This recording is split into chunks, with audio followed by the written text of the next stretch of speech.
para darmos início a mais uma manhã desta linda conferência bidistrital, Distrito 4.560, Distrito 4.590. Olha aqui, início de trabalho bonito. 2 governadores e 3 diretores presentes na abertura da plenária dessa manhã. Temos aqui o diretor Luiz Coelho de Oliveira, o diretor Mário César Camargo, governador Fred Sondali, governador José Carlos Azevedo e o diretor e representante de RI do presidente Checameta, companheiro Antônio Henrique Vasconcelos. Bom dia, companheiros do Distrito 4.560, 4.590. Iniciamos nesta linda manhã de sábado. A Bíblia vai dizer assim: há tempo para semear, há tempo para colher, há tempo para começar, há tempo para parar, mas há tempo para aprender. Nessa manhã de sábado, companheiros e companheiras, é tempo de aprender. E para darmos início a mais uma sessão plenária, a mais uma manhã de trabalho nessa conferência, convido os governadores Fred, São José Carlos que façam, nas suas considerações, a abertura desta manhã.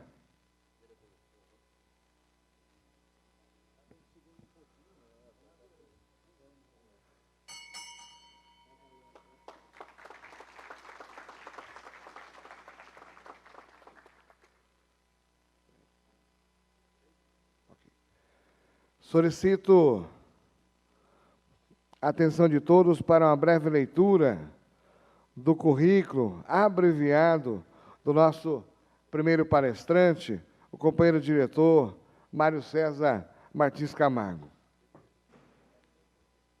Enquanto a mesa dos trabalhos se desfaz para poderem assistirem à palestra.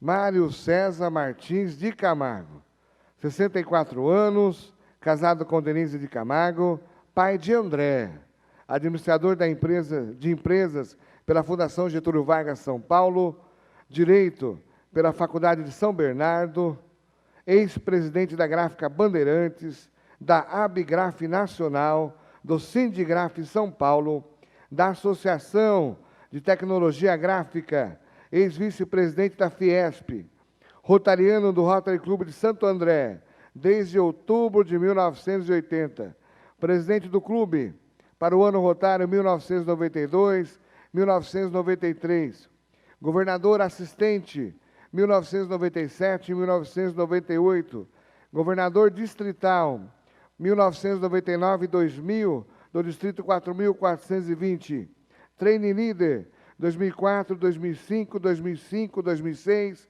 2006, 2007. Seminar Training 2009 e 2010.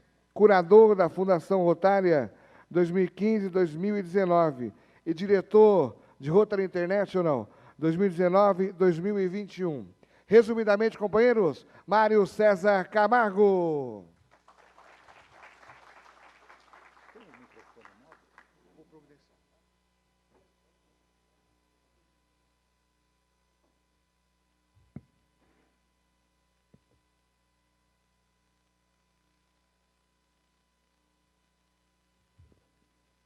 Bom dia a todos.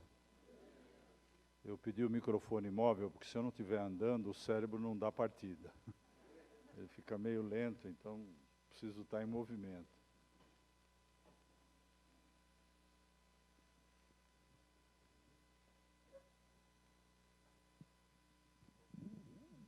Ok, obrigado.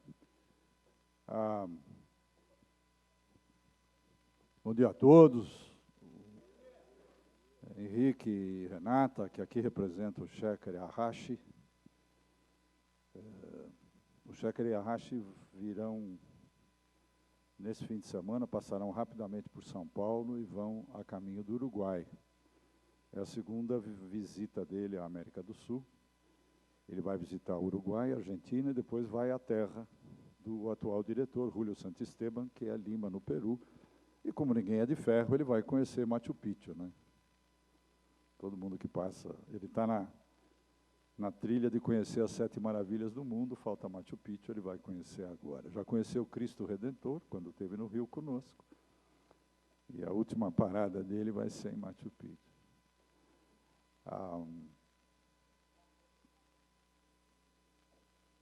Meu caro diretor Luiz Coelho, foi meu parceiro de luta, né, foi meu chefe em Anaheim, né, quando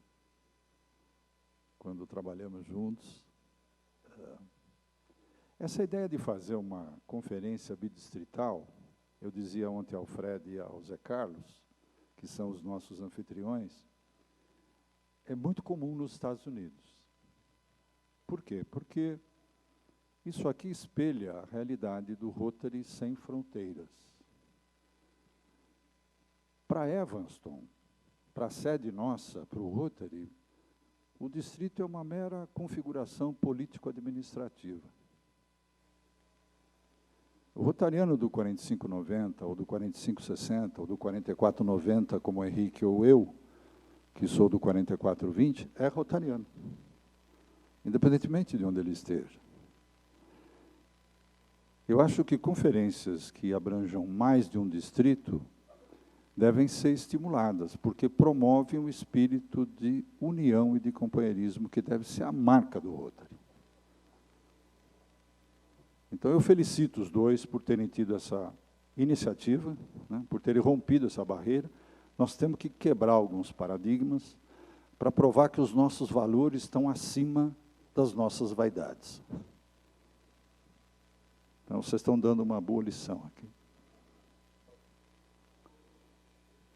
Acho que ontem me perguntaram, Mário, o que você acha de reunião virtual?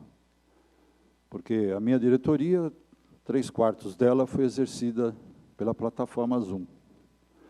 Eu falei, o que vocês acham de namoro virtual? Dá para namorar virtualmente? A turma do Rotaract aqui dá? Ou precisa ter um tete-a-tete, assim? Olho no olho, pele na pele, mão na mão. Então, essa é a sensação e o sentimento que nós estamos tendo aqui hoje. De que o virtual é muito legal, é um instrumento moderno, conecta. Né? Semana passada, nós tivemos... Semana passada não, foi Dia das Mães, mas semana retrasada, nós tivemos em Volta Redonda, no Rio de Janeiro, né, na Assembleia do 4571, e falaram assim, nossa, Mário, como você é alto, porque no Zoom você é igual a todo mundo. Né? Na plataforma virtual, nós somos todos iguais. Esse calor que a gente consegue transmitir pessoalmente é fundamental para a existência da nossa entidade. Eu fico muito feliz que a gente esteja retomando essas reuniões presenciais, porque elas são a argamassa.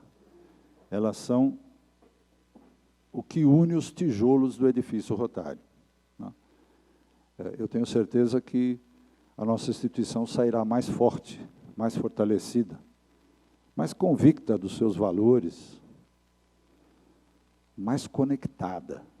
Porque agora nós temos a plataforma virtual servindo como backup. Quando forem reuniões de mero aprendizado ou instrução, a gente pode fazer pelo virtual. Mas quando é conexão, aí não tem jeito, tem que ser tete a tete, cara a cara, olho a olho. Eu tive o privilégio de representar o presidente na Índia. E a Índia hoje é um fenômeno no Rotary, e eu vou mostrar a vocês por quê.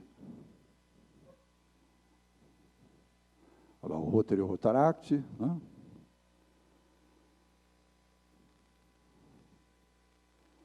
O que aconteceu nos últimos 20 anos? Eu peguei uma expectativa, uma perspectiva de 20 anos, porque se você olha uma fração de tempo muito limitada, você pode não perceber o que o americano chama de long trend, a tendência a longo prazo. Então, eu resolvi pegar 20 anos, olha só. O que aconteceu com o Rotary nos Estados Unidos quando eu fui governador, né, o meu diretor era o Hipólito, janeiro de 2000 a julho de 2021. olha só, 80 mil rotarianos foram embora do Rotary nos Estados Unidos. É um Brasil e meio que foi embora do Rotary nesses últimos 20 anos. A Índia, por outro lado, o pessoal da Índia está aí, não? Ainda não, né? Acho que eles estão no fuso horário de Nova Delhi. É 8h30 à frente. Não me pergunte por que meia hora. Ou devia ser 8 ou 9, né? Mas 8h30. 63 mil, hoje eles têm 156, e esse ano eles batem 175 mil rotarianos. Então, um fenômeno. E eu tive o privilégio de representar o presidente Checa na conferência dele, e eu vou trazer aqui para vocês alguns insights que a gente teve lá. O Japão, de 120 mil, ele caiu para 83. O Japão está em queda. Por outro lado, a Coreia, olha só, ela foi de 36 mil para 61 mil, passando o Brasil. Ela tinha 35 mil quando eu fui governador, e o Brasil tinha 46. Eram 10 mil a mais que o Brasil tinha. Agora nós temos 12 mil a menos. Então, quando falo do crescimento da Índia, penso que é um caso isolado, mas não, vocês percebem que a Coreia também cresceu. Olha a Alemanha, que espetáculo.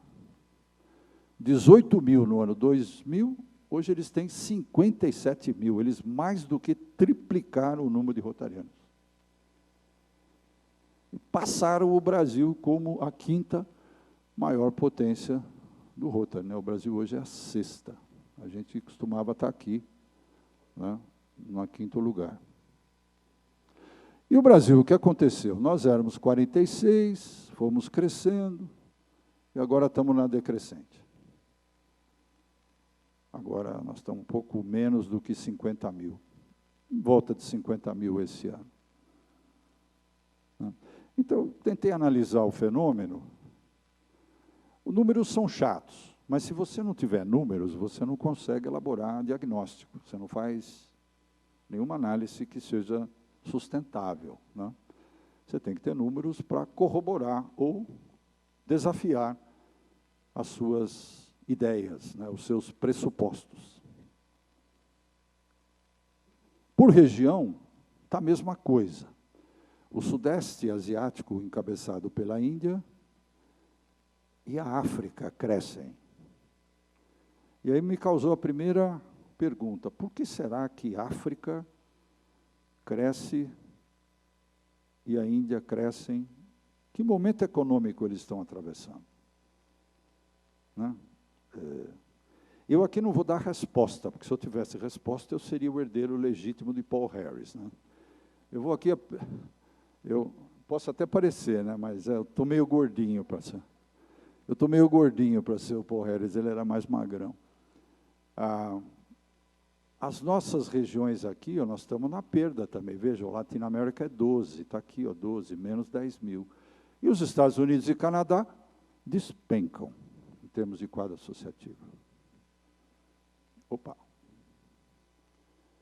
Aqui uma análise de apenas um ano. No primeiro ano, o Brasil ainda crescia, no ano 19 e 20. A gente cresceu 360 líquidos, né, naquele ano 19 e 20, que foi o meu primeiro ano de diretoria. No segundo, despencou. Nós perdemos, foi o começo da pandemia, nós perdemos 1.000 rotarianos aqui no Brasil em um ano. Isso porque eu fiz 750 lives, né, como o Carlos lembra. Talvez se eu tivesse feito mais lives, o quadro associativo tivesse caído ainda mais. Vai saber se eu contribuí positivo ou negativamente para o crescimento. Aí a gente começa a entender o porquê que nós temos a situação, uma radiografia de como nós estamos hoje. Qual é a idade dos nossos líderes? Nós temos 69 homens contra 29 mulheres. 69% contra 29%. Olha a idade média do rotariano, média dos nossos líderes, 61 anos. Eu aqui com 65 já passei 4 da média. estou em direção à aposentadoria compulsória. Graças a Deus, essa semana no STF, né, Luiz, aumentaram a idade de 65 para 70, para expulsória dos velhinhos do STF. Então, eu ganhei 5 anos a mais na minha expulsória rotária aqui, mas, ainda assim, é uma idade média elevada. Do Rotaract é 25. Então, o Rotaract é uma fonte de energia, né, uma fonte de dinamismo, da qual a gente não pode esquecer. Dos líderes rotários, dos senior leaders, como o Luiz, como eu, como brevemente o Henrique também, ó, 96% está acima de 60 anos. Você vai ter quanto, Henrique? Então, você é garoto. Tem idade para ser governador. 54, está vendo? 96% está acima. Você está nos 4% abaixo de 60. Está quase na condição de RDR, né?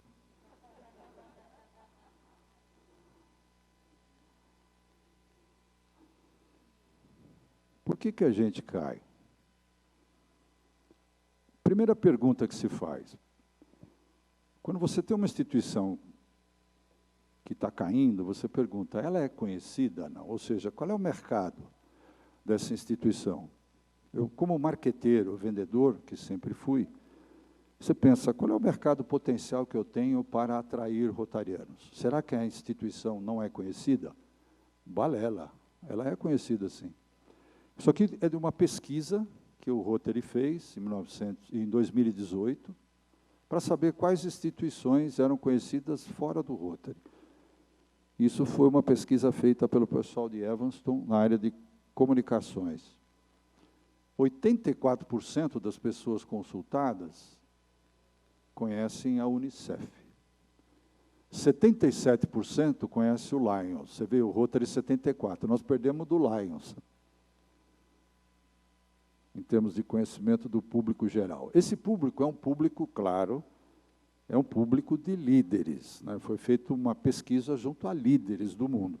Você não espera que uma pessoa lá do subúrbio paupérrimo de São Paulo conheça o Rotary. Talvez até conheça, mas aqui foi feita uma pesquisa com um universo de pessoas que potencialmente seriam candidatos a Rotary. Organizações mundiais de saúde, isso foi feito antes da pandemia, portanto, esse número certamente não reflete a realidade hoje. A OMS deve ter ganhado vários pontos, né, de conhecimento, infelizmente por uma causa negativa, uma causa dramática. Associação Cristã de Moços, tal, religiões organizadas. Olha a Fundação Gates aqui, que todo mundo acha que é o suprassumo da quintessência, né, que é a organização mais charmosa do planeta. É uma das mais ricas, não tenha dúvida. Eles têm, em caixa, 43 bilhões de dólares. Nós, da Fundação Rotárias, temos 1,3. E eu fiz parte do Comitê Mundial da Polio, né, que é o International Polio Plus Committee, IPPC. Para vocês terem uma ideia do tamanho da responsabilidade desse comitê, ele é que decide sobre o destino do dinheiro da polio, que todo mundo sabe, ou deveria saber, são 150 milhões de dólares por ano. 40% do budget, do orçamento da Fundação Rotária vai para a polio.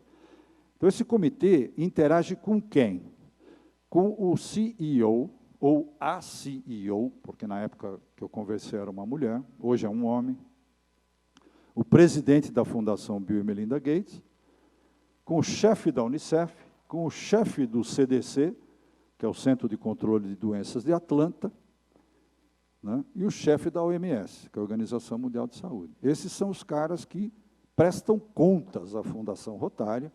Eles vão humildemente a Evanston, a cada semestre, prestar contas do dinheiro que eles estão usando, do nosso dinheiro, porque a gente dá para eles 150 milhões de dólares por ano. É uma verba considerável, é 15% da verba mundial de combate à polio. A polio consome 1 bilhão de dólares por ano. 15% nós aqui damos junto com o Bill Gates.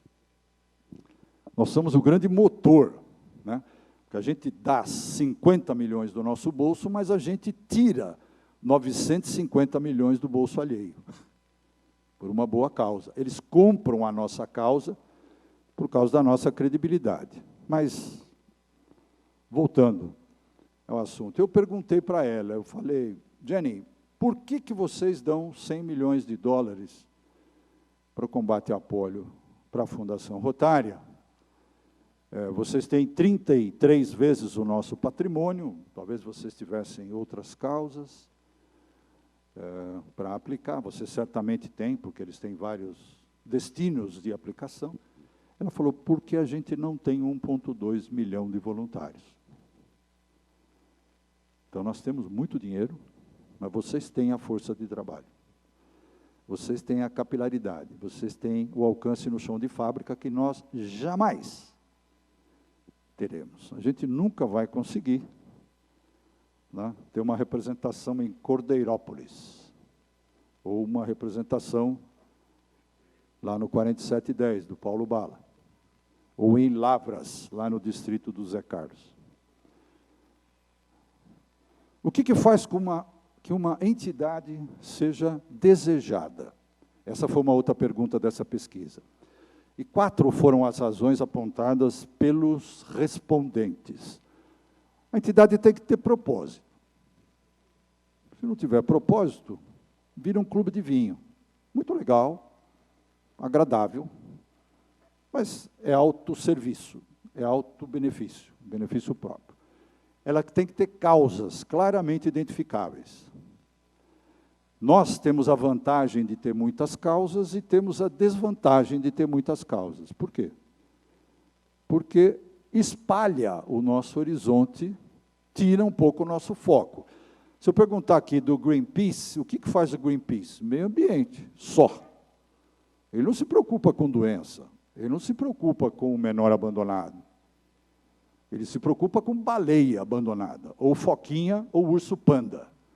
Mas não se preocupa com criança abandonada. Nosso escopo é muito mais amplo. Isso é bom, porque permite que mais gente adira aos nossos ideais, mas, ao mesmo tempo, é ruim, do ponto de vista mercadológico, porque dispersa a nossa área de foco.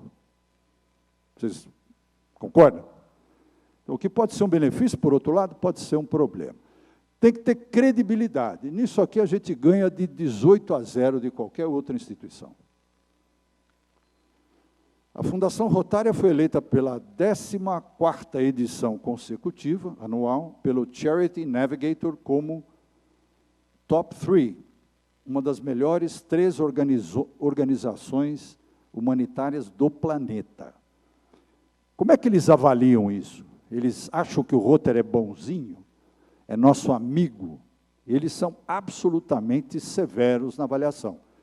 Eles encaram números.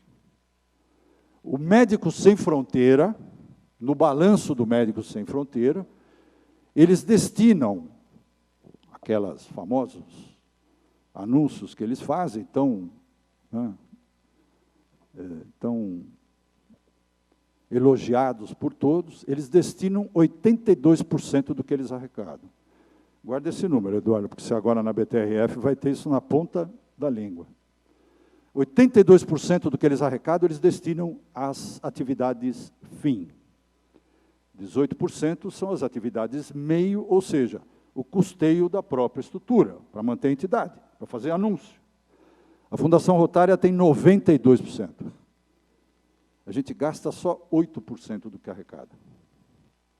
Então, do ponto de vista de eficiência, eficácia não, eficácia eles são tão eficazes quanto nós. Mas do ponto de vista de eficiência, produtividade do dinheiro, a gente ganha do Médicos Sem Fronteira longe. E programas é o que não falta no Rotary. Aqui é um sintoma do nosso problema e, por outro lado, do nosso potencial. Das pessoas entrevistadas, apenas 35%, ou seja, 1/3, acreditava que o Rotary seria uma organização para gente como ela. Eu não sou digno de pertencer ao Rotary. Eu não estou à altura do padrão que os rotarianos querem. Então, vocês percebem que nós temos um problema de oportunidade e uma oportunidade. Nós temos que pescar os rotarianos que estão aí fora, porque eles estão aí. Só não se acham capazes de integrar a nossa instituição. E só 25% conhecem o rotariano. Ou seja, nós ainda somos uma raridade. Eu vou acelerar um pouco aqui, senão eu vou ficar 3 horas aqui enchendo vocês.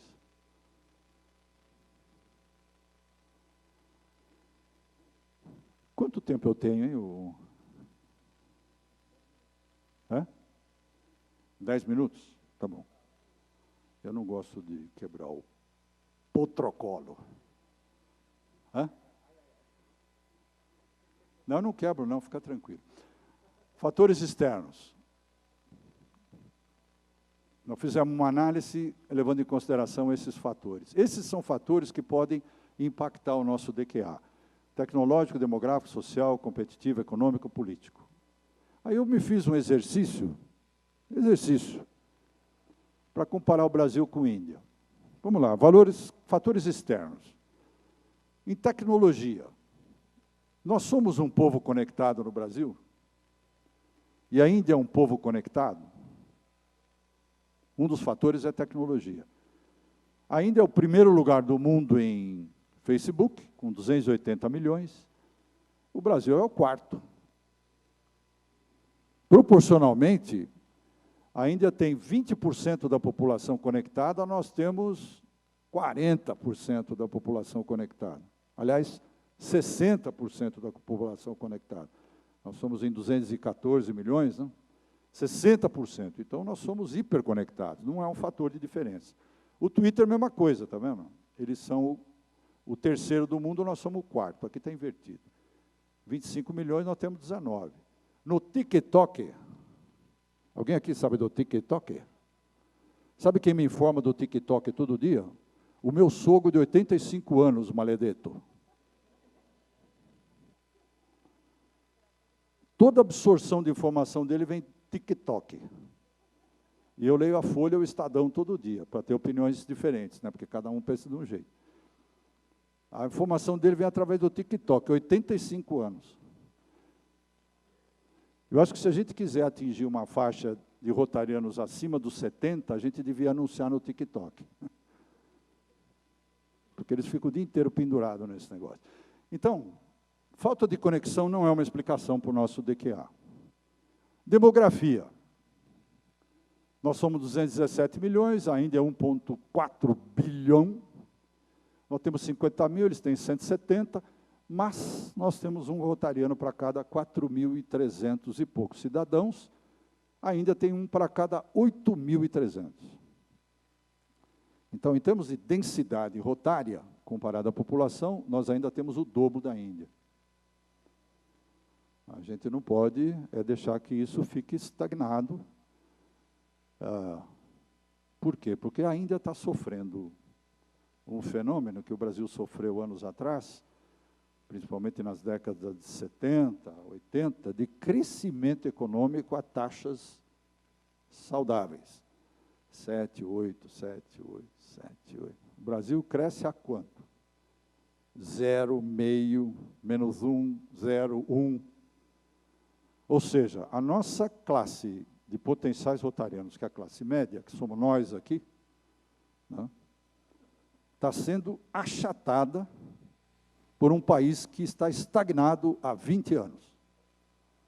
Cresce o agronegócio, cresce uma ou outra indústria de commodity exportadora, cresce o setor de serviços, mas o país como um todo estagnou.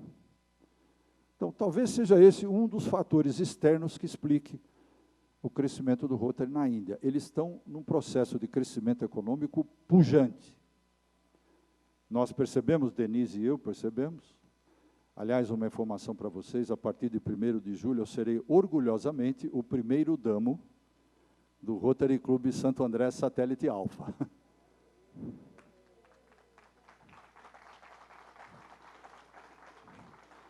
Então, vocês veem que de ex-diretor, eu passo a ser primeiro-damo. Vou frequentar a Casa da Amizade, e estamos aí. Vou ensinar a mulherada lá. Vou revolucionar, vou virar de ponta cabeça a Casa da Amizade. Né? Imagina um bocudo como eu, vamos lá. Outro fator que eu percebi, então o primeiro fator pode ser de ordem externa, porque eles experimentam o processo de crescimento, e como eu dizia, Denise e eu tivemos na Índia no mês passado, lá no distrito do Shekhar, e tivemos em 2008. Lima, a evolução é brutal. É como o Brasil que a gente conheceu na década de 70, 80. Quando você via um lugar, 5 anos, 6 anos, 7 anos depois, ele tinha transformado totalmente. Ainda existe uma pobreza tremenda, muita gente. Mas hoje você vê aquelas barraquinhas paupérrimas e atrás você vê o shopping center moderníssimo. Isso nos causou, assim, um contraste muito interessante. Primeira vez que fomos ainda em 2008, o pessoal andava de tuk-tuk. Sabe aquele veículo que é uma motocicleta com um telhado? Eles estão de SUV Toyota. Igual nós aqui. Então, 300 milhões de pessoas foram incorporadas à classe média na Índia nos últimos 10 anos. Então, esse é um fator que explica. Né? Eles incorporaram 1,5 Brasil à classe média nos últimos 10 anos nesse país. Outra diferença, agora interna, é a escala dos nossos projetos. E o Shekhar, na visita dele a São Paulo, ele deixou isso muito claro. Ele falou, sabe o que falta ao Brasil no Rotary em termos de projetos? 0 à direita. Quando vocês falam em 1.000, pense em 10 mil. Quando vocês falam em 100 mil, pense em 1 milhão. Vocês trabalham com um escopo de abrangência muito limitado, muito pequeno. Vocês podem fazer muito mais. Em todos os projetos que ele ia visitar, e visitou comigo no Brasil, vários, ele falava, coloque 0 à direita. Vocês atingem 2.000 crianças, atinjam 20 mil. Então, nós temos um problema de que o clube, às vezes, se limita para quitar sua dívida, o compromisso com a sociedade, se limita a um projeto que ele acha que é suficiente. Então, nós sofremos da síndrome do pequenismo, da pequenez. Eu falo, na Índia a gente pensa grande, Mário, porque as necessidades são grandes, então nós somos obrigados a pensar grande. Quando você pensa grande, você atrai mais gente, porque você tem mais visibilidade.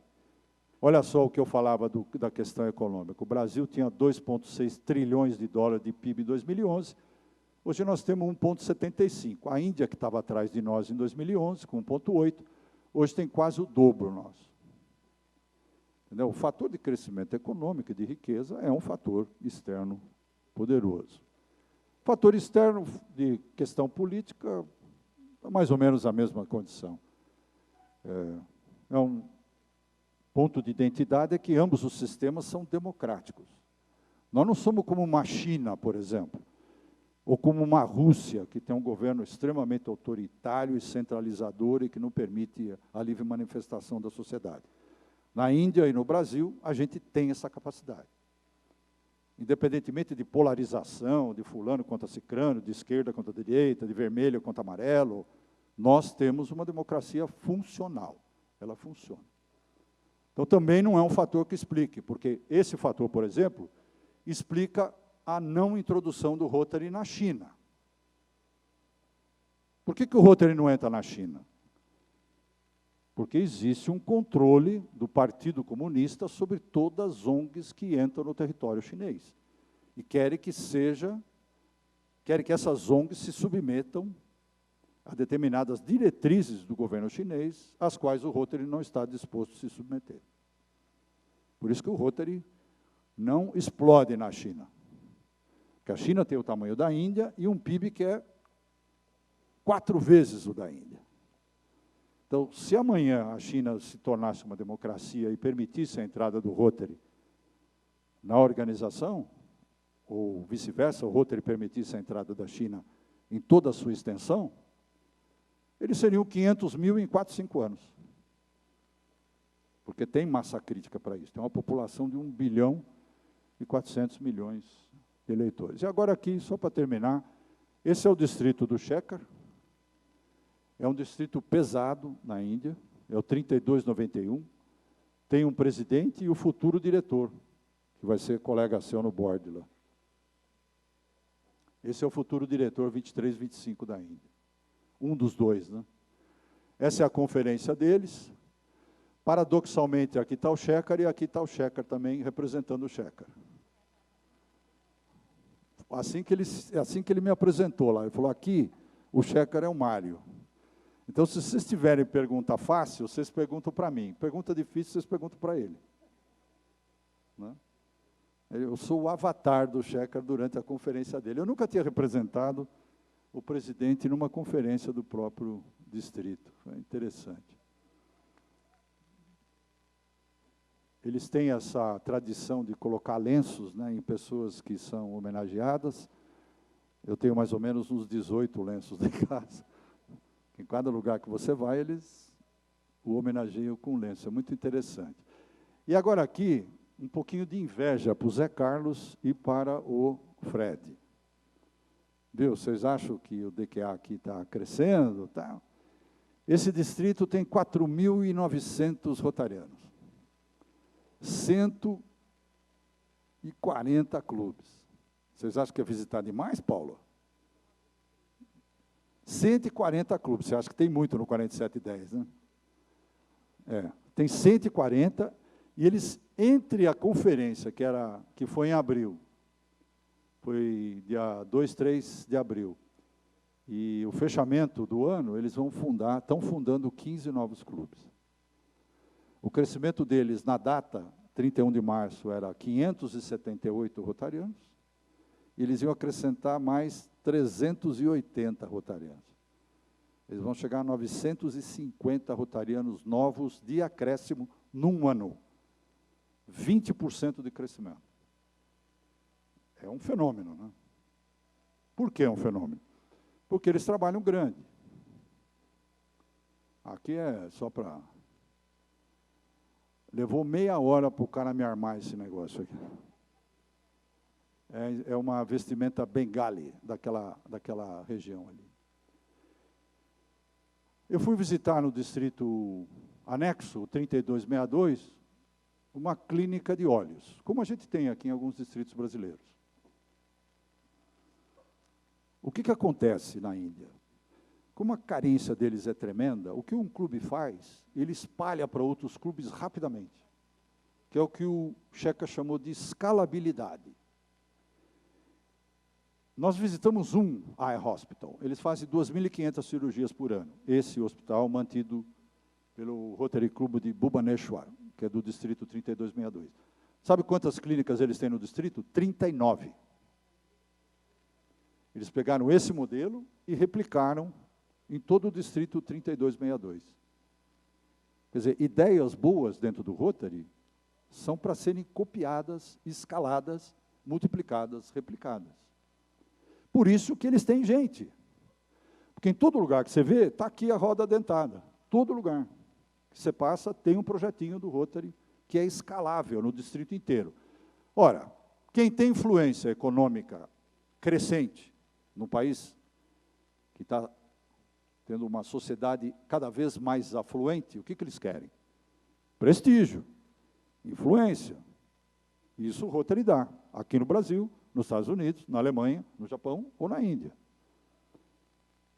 Eles não têm problema de sócio. O sócio bate a porta. Por quê? Porque eles fazem muito pela comunidade. Eles fazem muito em grande escala. Então, se nós temos um problema de crescimento econômico que nos impede de talvez crescer mais do que nós estamos crescendo, por outro lado, os nossos projetos são muito tímidos, são muito modestos. Nós temos que pensar grande. Essa foi a lição que eu trouxe da Índia. E por falar em grande, olha o meu tamanho aqui, ó. Eu estou grandão aqui, né? Eu estou parecendo o Marcos Pontes ontem. Está bem arredondado ele, né? A vida no Planalto deve ser boa. Esse aqui é um projeto que eu fui visitar, para terminar, chamado KISS. É uma universidade non-profit, sem fins lucrativos, fundado por um daqueles caras da Índia que são ascetas. O cara tem 30 mil alunos na universidade, fatura milhões e milhões de dólares, ele vive num apartamento alugado com 2 quartos. Não tem jatinho, não tem BMW 760, não tem casa em Miami. O que ele faz com o dinheiro do lucro da universidade? Ele sustenta 30 mil jovens, nessa instituição. Jovens que ele vai buscar nas tribos. Porque as tribos na Índia são atrasadíssimas, né? Estão na Idade Média ainda em termos de sobrevivência. Ele tem scouts, escoteiros, que vão buscar essas crianças de 5 anos e bring them up, dá cultura para eles até 25 anos. Eles ficam 20 anos na instituição. Comendo, bebendo, aprendendo, dormindo, tendo práticas e hábitos saudáveis. Todo o lucro dele e 3% da folha de pagamento dos funcionários é dedicado à manutenção da entidade. Quando o funcionário entra para trabalhar na universidade, ele assina um termo de que 3% do que ele ganha vai para sustentar essas crianças. Então, vocês percebem por que lá está crescendo? Porque existe um movimento positivo de toda a comunidade num círculo virtuoso. Mais projetos significam mais impacto, mais boa vontade, mais vontade de adesão, mais facilidade em você aumentar o DQA.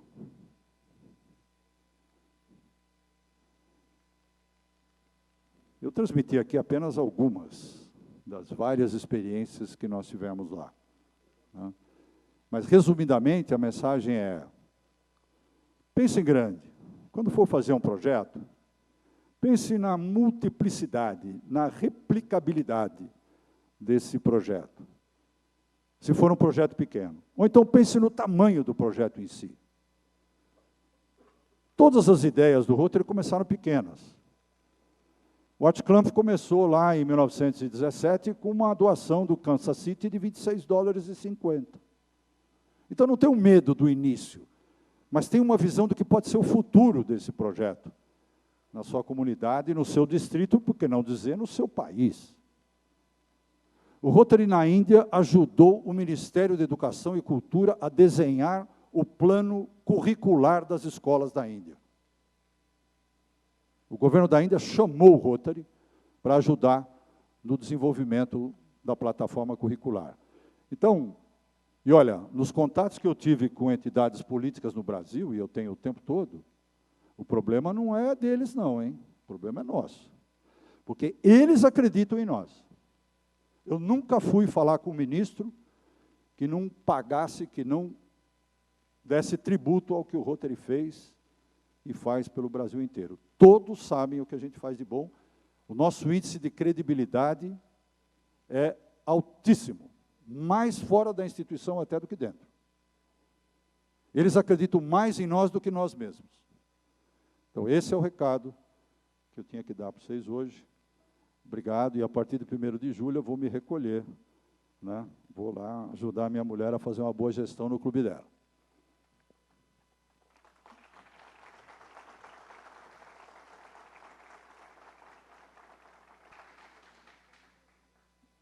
Só um último detalhe. O clube dela foi fundado como um tributo do meu clube, que tinha 108 associados, para a minha gestão como diretor. Quando eles me pediram, no Santo André, Mário, o que você quer para a sua gestão como diretor? Viu? Você que vai ser diretor lá do Alagadiço? Falei, eu quero deixar um legado do que tem de melhor no Rotary, que são os rotarianos. Não é dinheiro, não é projeto. Isso tudo é consequência. O que tem de melhor no Rotary está reunido nessa sala aqui. Não é o dinheiro que nós temos, ou o projeto que fazemos. Está aqui dentro. Se faltar um de nós, morreu uma pequena árvore da nossa floresta rotária. Falei, eu quero um clube, e quero um clube satélite, no meu clube, porque ele era resistente ao clube satélite. Tem algum resistente ao clube satélite aqui? Não. Eu sei que tem. Claro que tem. É uma questão de mindset, mudança de mentalidade. Ah, o clube satélite é um clube de segunda. Como um clube de segunda, se o Rotariano é de primeira? Se você só tem Rotarianos de primeira no clube satélite, é um clube de segunda? O clube delas hoje tem 33 associadas, satélite, continua sendo satélite, querem continuar sendo satélite, querem continuar a relação com o meu clube, e o meu clube saltou para 141 sócios nesse ano rotário 2021. 141, é o segundo maior do Brasil depois do Santos. Então, essas são as armas que nós temos para desenvolvimento do DQA e para mudar essa curva para cima do Brasil. Obrigado, gente. Desculpa aí.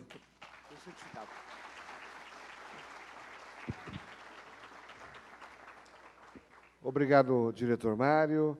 Convido o governador Fredson, o governador Zé Carlos e o diretor Coelho para a entrega do certificado por essa brilhante palestra em nossa sessão plenária.